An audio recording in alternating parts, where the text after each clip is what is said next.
¿Qué tal, queridos amigos de la Iglesia de Salcedo? Qué bueno que en esta oportunidad nos podamos encontrar por la gracia de Dios a través de este medio. Y bueno, sabiendo que a Dios no se le escapa ningún detalle. Qué bueno que se hagan preguntas y que nos hagamos preguntas y que esas preguntas nos lleven a buscar la respuesta en la palabra de Dios, solo en la palabra de Dios, y que esas respuestas nos lleven a convicciones de vida. Me propusieron una pregunta difícil y gracias por ella porque me anima en nuestra vida, que es victoria sobre el pecado. ¿Se puede tener victoria sobre el pecado? Yo quería hablar de 4 cosas, 4 elementos, 4 fundamentos, que podríamos así decirlos, que nos van a hacer bien con este tema, para poder todos juntos llegar a una respuesta a través de estos 4 instrumentos. Y en primer lugar vamos a ver la lucha. Vamos a ver que la lucha del cristiano para fundamentar su santidad es una lucha. En segundo lugar vamos a ver la labor que hay que trabajar. En tercer lugar los límites. Y en cuarto lugar revisar el concepto de la libertad. Así que este tema, victoria sobre el pecado. Antes de la caída el hombre era capaz de pecar y capaz de no pecar. Después de la caída el hombre fue capaz de pecar, pero incapaz ya no de pecar.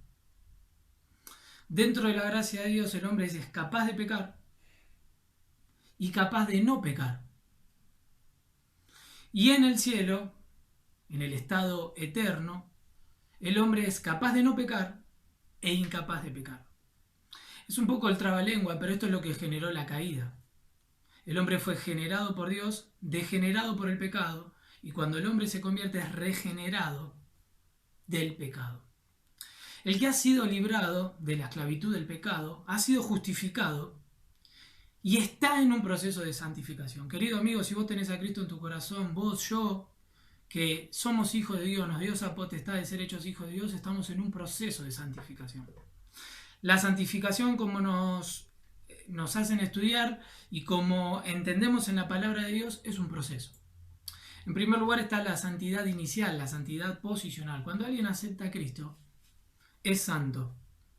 Dios lo declara santo, lo ve como santo, lo aparta con un propósito, la santidad inicial. Pero en segundo lugar está la santidad progresiva, que es la que más tiene con este tema y con esta respuesta. Por eso explico esto. ¿Cuál es la santidad progresiva? Es la de toda nuestra vida, buscar esa santidad en progreso. Pero en tercer lugar, la santidad del porvenir. No la posicional, no la progresiva, sino la del porvenir. O la final, como dicen algunos, que será en el cielo. ¿Cuándo qué? Cuando el hombre sea capaz de no pecar e incapaz de pecar. El Señor antes de ir a la cruz le dice a Pedro, Pedro, he rogado por ti para que tu fe no falte y una vez vuelto confirma los tuyos. Y Pedro ahí con ese énfasis le tiene que decir, Señor, antes de que iré contigo hasta la muerte, perdón. Y el Señor le tiene que decir, antes que el gallo cante, Pedro, me vas a negar 3 veces. Pedro creía que podía resistir la tentación con sus propias fuerzas. Y esta es la clave. Ahora vamos a estudiar, a hacer una introducción breve en la doctrina o en el estudio de la santificación. ¿Qué es la santificación? Me preguntaba.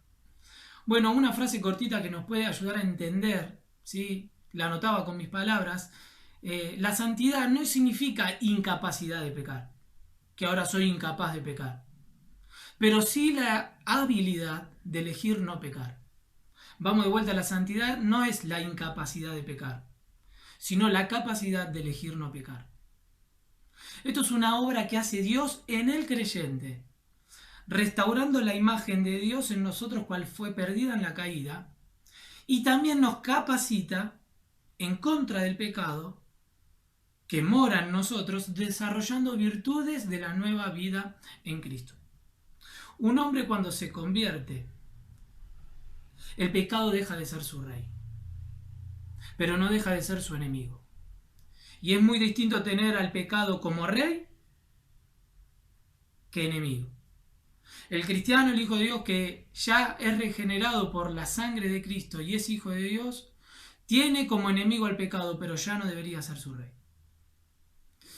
Él quiere la demanda, el pecado quiere la demanda, demanda ser obedecido, estar en el trono. Por eso Pablo dice ahí en Romanos, no permitas que el pecado reine. Ahora, para entrar en estos 4 puntos, en estas 4L que vamos a ver, como para finalizar esta introducción, hermanos, creemos que la gracia de Dios y el poder de su gracia nos ha libertado para salvación, pero es el mismo poder que nos puede libertar del pecado.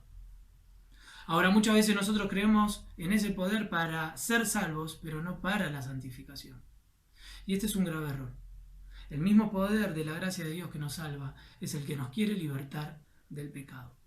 Por eso, para empezar a responder a esta pregunta, ¿se puede tener victoria en el pecado? ¿Cómo se puede tener victoria en el pecado? Vamos a ver 4 fundamentos. Y en primer lugar, ver la lucha. Quisiéramos batallar menos y tener más victoria. Pero la Biblia nos habla que la vida cristiana es una lucha. Vamos a leer Romanos 8:12, que va a ser el pasaje central, y de esto vamos a sacar estos 4 puntos. Romanos 8:12. Así que, hermanos, dice Pablo, deudores somos, no a la carne, para que vivamos conforme a la carne. Porque si vivís conforme a la carne, moriréis. Y acá no está hablando de que perdemos la vida eterna o la salvación. Habla de qué? De morir para que vivamos conforme a la carne, porque si vivís conforme a la carne, moriréis. Mas si por el Espíritu hacéis morir las obras de la carne, viviréis. Porque todos los que son guiados por el Espíritu, versículo 14 del capítulo 8, porque todos los que son guiados por el Espíritu de Dios, estos son hijos de Dios. Y en primer lugar, ver la lucha. Y como decíamos, queremos luchar menos, pero tener más victoria. Y antes de considerar la lucha, tenemos que profundizar en qué somos en nuestra nueva identidad. La forma de escribir de Pablo, no me canso de decirlo porque es algo que nos hace entrar en la parte práctica de otra forma cuando entendemos todos los principios que desarrollan sus cartas teológicos profundos, espirituales, para mostrarnos y reflejarnos las verdades bíblicas, siempre termina en la parte práctica. Y esto es lo que va a hacer en Romanos. Va a llegar al capítulo 12, donde va a empezar con la parte práctica, pero del 1 al 11 profundiza todas las verdades bíblicas, ¿sí? Esto es lo que hace Pablo. En los 11 capítulos de Romanos, antes de entrar con la parte práctica, hay 315 versículos. En esos 315 versículos solo hay 6 imperativos. 6. O sea, 309 versículos que nos hablan de nuestra nueva identidad, que somos justificados, que somos salvos por gracia, que es por medio de la fe, que no hay división entre judíos, etc. Solo 6 imperativos. Ahora en el capítulo 12, que empieza, os ruego, hermanos, por la misericordia de Dios, y empieza a desarrollar la parte práctica, finalizando hasta el capítulo 16, Romanos, Pablo ya solo en el capítulo 12 nombra 20 imperativos. Ahora, ¿qué nos dice Pablo con esto? ¿Qué debemos conocer primero? Que debemos conocer primero nuestra identidad en Cristo para que luego podamos vivir en consecuencia. Todo cristiano debe anhelar vivir luchando contra el pecado.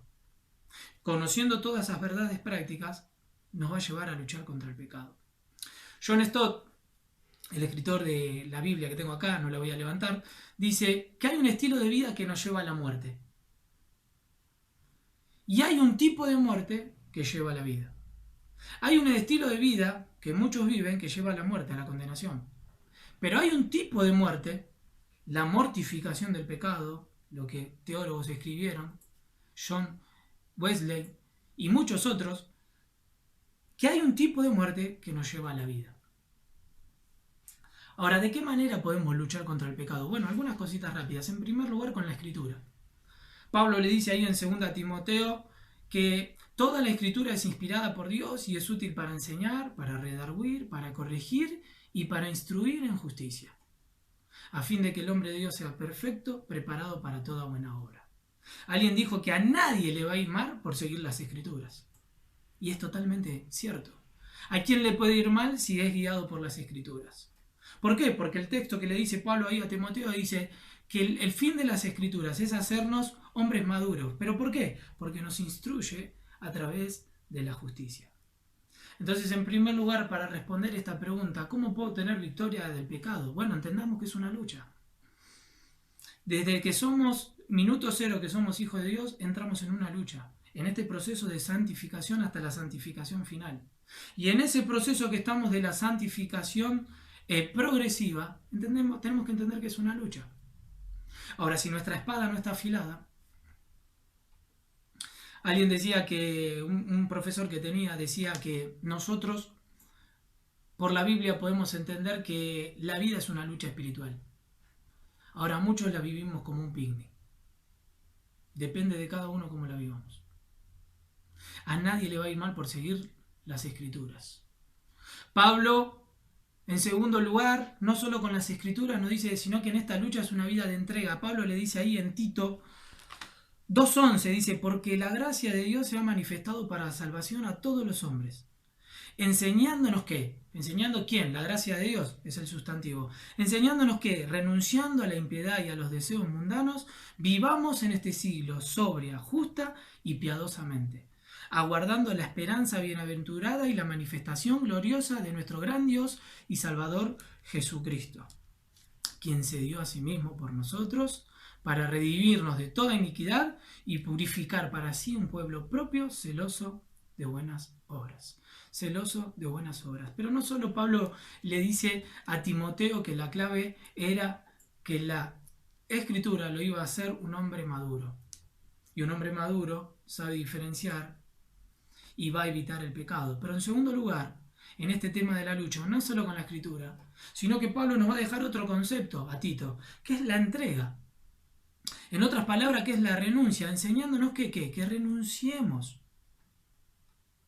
Ahora miren, Pablo no le dice a Tito que cuando seamos hijos de Dios vamos a seguir teniendo, no vamos a tener luchas. Le dice que ¿qué? Que hay que renunciar, que hay que hacer una entrega. ¿Qué es una renuncia? Entregarle a Dios aquellas cosas que me cuestan. Vamos a seguir teniendo malos deseos, queridos. Bienvenido al club. No dice que se van a acabar.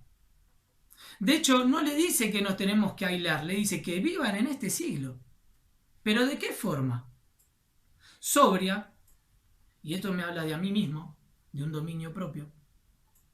Sobria, justa hacia los demás y piadosamente. Y ahí de piadosamente ya habla en el sentido vertical, hacia Dios. Por eso la gracia de Dios me permite ser lo que yo nunca podría hacer por mis propias fuerzas. Vamos de vuelta a la gracia de Dios según este texto. Dice que me permite ser lo que yo nunca podría hacer por mis propias fuerzas. Por eso, querido, si no tenés a Cristo en tu corazón, estás luchando en el terreno del enemigo. Por más que te esfuerces, ¿por qué no acudís a la gracia de Dios? Pero a los que somos hijos de Dios, y ya estamos en esa gracia, en primer lugar, ¿cómo estamos con las Escrituras? Hay que luchar. Hay que renunciar. Pero en tercer lugar, en Romanos 6, nos dice que perseveraremos en el pecado. Perdón, no en tercer lugar, sino siguiendo con este tema de la renuncia. Pablo, en estas verdades que está diciendo en Romanos, dice, ¿perseveraremos en el pecado? En ninguna manera. Y siendo una pregunta retórica, Pablo no tenía necesidad de responderla, pero él la responde enfáticamente. Y dice, en ninguna manera. Porque lo que hemos muerto, lo que hemos vivido para Cristo, debemos morir al pecado. Por eso, en tercer lugar, no solo las Escrituras, no solo la renuncia, que es una entrega, sino en tercer lugar, el ejercicio.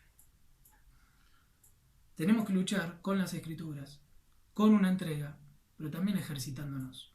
¿De qué manera? Bueno, Pablo ya ahí le escribe a los colosenses y le dice, en Colosenses 3:5, anótense después si quieren, estudienlo todos los verbos que hay ahí.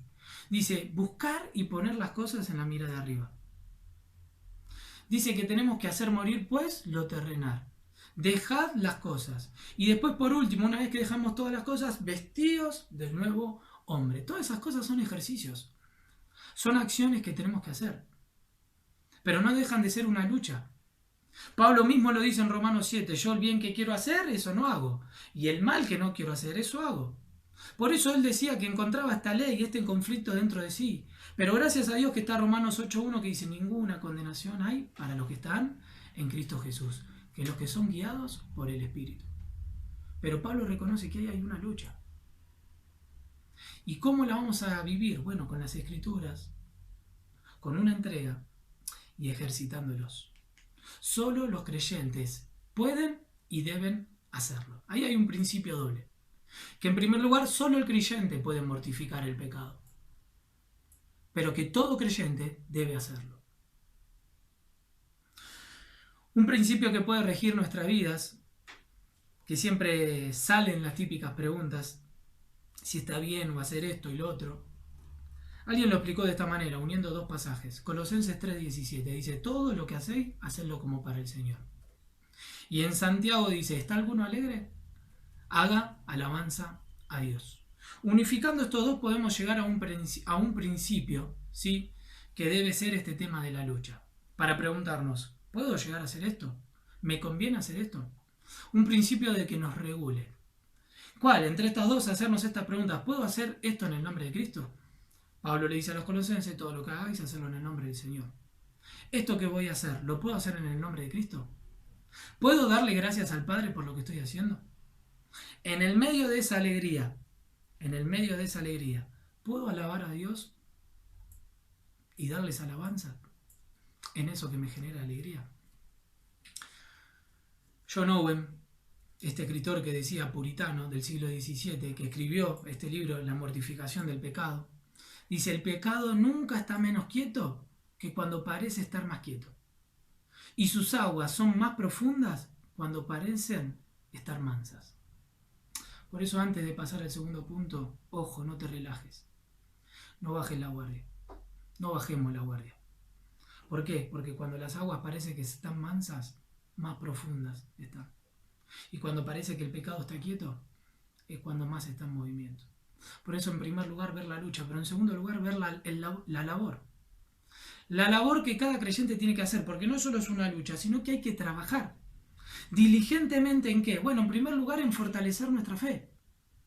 Richard Baxter dice, fortalecer la fe es fortalecerlo todo. Es la carencia de esto, de fortalecer la fe, los que nos hacen mundanos. Si rastreamos todos nuestros pecados y tiramos de la soga, siempre vamos a llegar al mismo lugar, a nuestra incredulidad. Primera Juan 5:4 dice, la fe vence al mundo. Ahora, ¿cómo puedo no ser seducido por el mundo? Fortaleciendo mi fe. Pablo dice que la fe es un escudo que puede apagar todos los dardos del enemigo. Y ahí la palabra escudo, tendríamos que tener tiempo para explicarlo, pero era una puerta que usaban los escudos, los romanos. Mejoraron los escudos anteriores. Dice, son escudos que pueden resistir los dardos del enemigo. Es una lucha, es una labor. Pero ¿cómo puedo trabajar? Bueno, en primer lugar, fortaleciendo tu fe. La fe es lo que nos lleva a ver el pecado como Dios lo ve.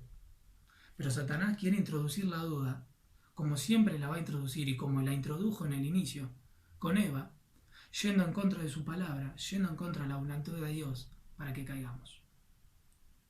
Ahora, ¿por qué a veces tenemos una fe débil? Porque no la trabajamos.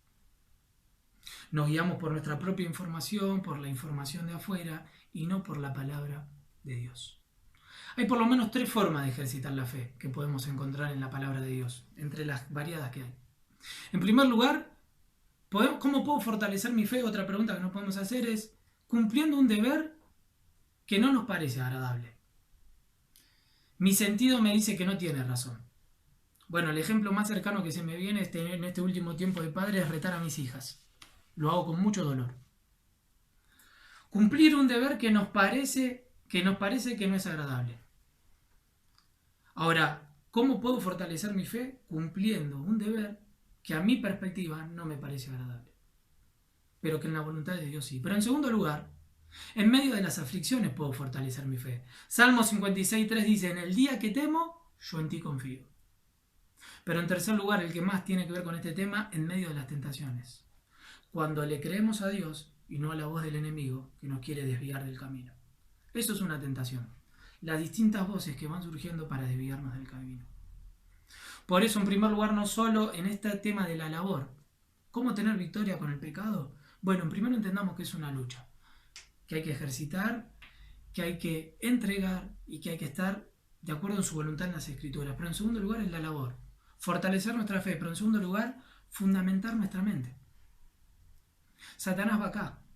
La batalla hoy se libera acá, en la mente. Apuntar a la mente. Si no trabajamos ahí y todo el día estamos ocupados y no frenamos un día, un ratito para reflexionar en la palabra de Dios, Satanás va a ir por ahí. Satanás va a ir por ahí. El pecado, dice, oscurece el entendimiento de las personas para que no vean el pecado en su justa dimensión. David, cuando peca con Betsabé, dice que estuvo un año apagando la alarma de su conciencia, apagando la alarma de la palabra de Dios y bajando el sentido de su culpa. ¿Por qué? Porque cuando no fundamentamos nuestra mente, empezamos a ver a la culpa, empezamos a echar la pelota afuera para que lo entendamos. Y la culpa la sacamos de sí. Por eso alguien que fundamenta su fe tiene un buen sentido de la culpa. Dios envía a Natán para decirle: tú eres aquel hombre que has pecado. Tú eres aquel hombre que ha pecado. Por eso me encanta una frase que alguien dijo, que convierte tu conciencia en un Natán. Convierte tu conciencia en un Natán, que te diga aquello que estás haciendo mal. Ahora, eso solo va a ser cuando meditamos en las verdades y vemos el pecado como Dios lo ve. Cito nuevamente a John Owen. Y él dice: trae tu pecado al Evangelio, no para buscar alivio, sino más convicción de culpa. Mirá a aquel a quien has traspasado y dile a tu alma: ¿qué has hecho? Esto es lo que devuelve al Padre, esto es lo que le devuelves al Padre por su amor. Esto es lo que le devuelves al Hijo por su sangre. Y esto es lo que le devuelves al Espíritu por su gracia. Trae a tu pecado el Evangelio, no para buscar alivio, sino más convicción de culpa. Y suena duro, ¿no? Pero el Señor Jesús se pudo juntar con esa samaritana, y después de haber sentido esa mujer el sentido de culpa, puede tener un encuentro con el Señor y ser salva. Y que muchos más se conviertan. Hoy hay un sentido de sacar la culpa del hombre. La culpa la tiene la sociedad, nuestros padres, cómo nos criaron. Y alguien dijo que las úlceras más peligrosas son las que no tienen dolor, pero me pueden estar haciendo mal. La señal del dolor, hermanos, es buena, para que nos lleve a buscar a Dios en arrepentimiento, como decía John Owen. Por eso, fundamenta tu mente. Fundamentemos nuestra mente con la palabra de Dios. Lo que dice ahí Pablo en Romanos: renovaos nuestra mente, renovar el entendimiento. Me encantaría tener acá el vaso y darte el ejemplo. ¿De qué? De cómo nuestra mente, con cosas sucias, si nosotros la vamos renovando, esa mente va cambiando. Pero esto es una lucha y esto es una labor. Pero en tercer lugar, con esto de la labor, focaliza el peligro del pecado. Hebreos 3, 12 y 13 dice: mirad, hermanos, exhórtense entre ustedes, ya que el engaño al pecado endurece el corazón. El pecado puede endurecer el corazón y generar esos callos.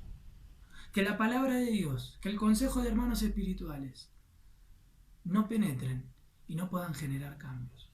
Por eso, en tercer lugar, en este tema de la labor, focalicemos el peligro del pecado. ¿Cómo vemos al pecado?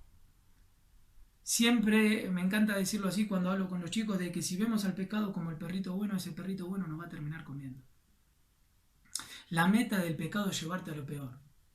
Y nunca te va a mostrar el precio real de entrada. Y lo vas a terminar pagando más caro de lo que te lo vendió al inicio. Porque el pecado promete libertad, pero lo único que puede dar es esclavitud. Por eso, ¿cómo están estos fundamentos? Focaliza el peligro del pecado. Proverbios 16:3 dice: con misericordia y verdad se corrige el pecado, y con el temor de Jehová los hombres se apartan del mal. Ahora, ¿cómo puedo focalizar el peligro del pecado? Bueno, teniendo temor de Dios. Si yo no tengo la imagen correcta de Dios, no voy a poder tener la imagen correcta del pecado. José puede huir de la mujer de la esposa de Potifar cuando aún nadie lo veía. Él se podría haber acostado con ella, pero él tenía una convicción firme. Y le dice: ¿cómo voy a hacer este mal ante mi Dios? ¿Por qué? Porque él tenía focalizado el peligro del pecado y tenía una imagen correcta de Dios. Por eso, hermanos, es una labor. ¿Queremos tener victoria contra el pecado? Hay que trabajar. Un texto que a veces está mal interpretado es: ocupaos en vuestra salvación con temor y temblor. ¿Y por qué digo mal interpretado? Porque ahí no está diciendo el escritor de que la salvación es por obras y que hay que ocuparse para ser salvo. Lo que está diciendo es que cuando ya somos salvos, nos debemos ocupar de esa salvación con temor y con temblor. Ese es el principio que debe regir al cristiano. Pero en tercer lugar, no solo la lucha, no solo la labor, vamos avanzando, los límites. En tercer lugar, los límites. Salmos 1 empieza: bienaventurado el varón que no, que no y que no.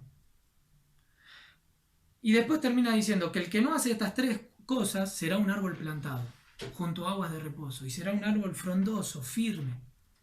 Ahora, ¿cuáles son las consecuencias de eso? Bienaventurado el varón que le dice que no a qué, al consejo, al camino y a la comunión. En primer lugar le dice: el que no anduvo en consejo de malos. Bienaventurado el varón que no anduvo en consejo de malos.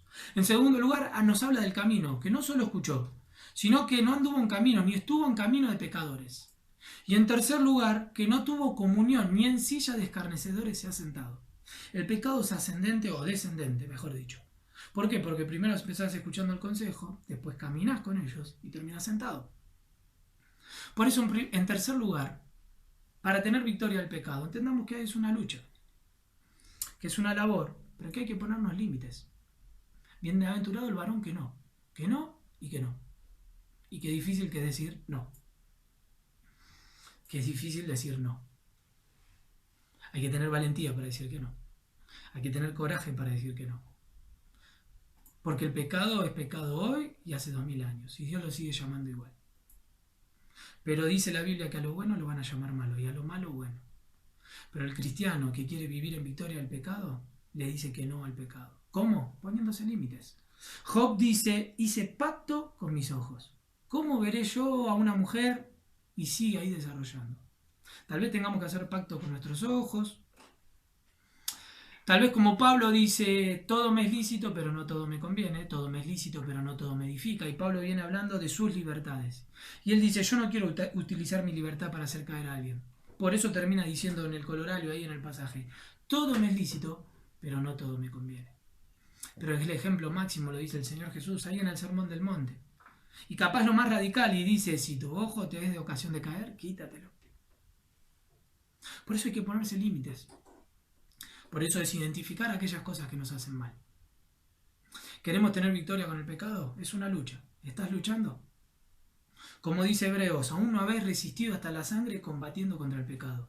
¿Te dejaste caer ante el primer golpe? Levántate, porque es una lucha. Pero es una labor, hay que trabajar. Sentado en la cama, todo el día en la computadora, escuchando, viendo cosas que no tengo que hacer, hablando pavadas. ¿Estaré trabajando o haciendo la labor que debo contra el pecado? Pero en tercer lugar, cuando yo ya levanté esas dos barreras, me tengo que poner límites. Externos, pero también internos. La lucha y la labor es constante en esta santidad progresiva en el cristiano. Por eso los límites es una buena herramienta, pero en último lugar, en cuarto y último lugar, hablar el concepto de la libertad. El incrédulo se siente molesto por la ley y ama su pecado. Y el creyente al revés, ama la ley de Dios y odia su pecado, aunque peca. Vamos de vuelta: el incrédulo se siente molesto por la ley. Pablo lo dice en Corintios ahí, que el que no es espiritual, el hombre natural, no puede discernir las cosas. Nos tratan de loco. Es locura la palabra de salvación. Pero el hombre de Dios, el cristiano, ama su ley y odia su pecado, aunque peca. Te hago una pregunta: ¿odias tu pecado? Mirá, acá saliendo un poco del bosquejo que me armé con el temor de Dios. Yo a veces escucho a personas que se jactan de su vida pasada. ¿Te jactás de tu vida pasada? Yo a veces ni la quiero ni nombrar. ¿Te jactás de tu vida pasada? La libertad. Si te jactás de tu vida pasada, es que tu corazón está ahí y tarde o temprano va a ir tu cuerpo. Por eso, hermanos, entendamos esto para terminar, con el ejemplo de la tierra prometida. La tierra ya era de ellos, ya estaba prometida. Pero Josué y estos hombres tuvieron que luchar para poseerla, por más que ya era prometida. Y esto es lo que nos pasa con nuestra santidad. Ya la tenemos, somos santificados posicionalmente, pero hay que luchar. Es una labor, hay que ponernos límites, pero hay que entender este concepto de la libertad. Hay que entender esto. Basta de decir eso, yo soy así, nadie me va a cambiar, yo nací así, nací en tal lugar, soy así, es mi carácter. Basta.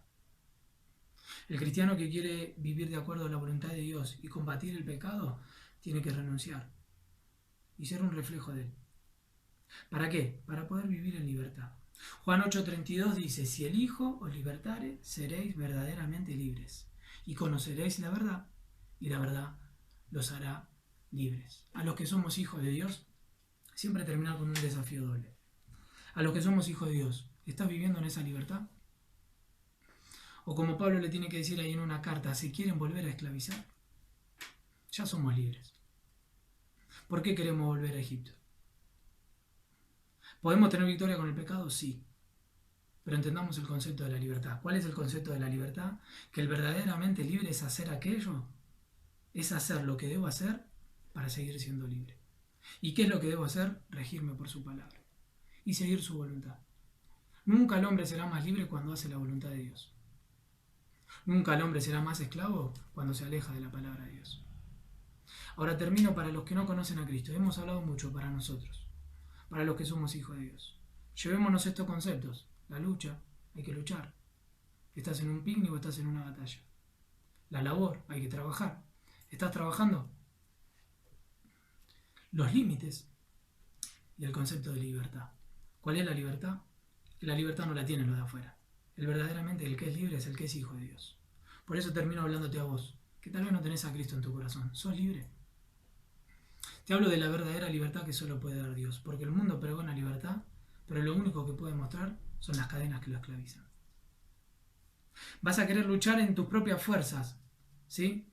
Con estos 3 puntos, la labor, los límites, la lucha. Pero si no tenés a Cristo en tu corazón, querido, seguís esclavo.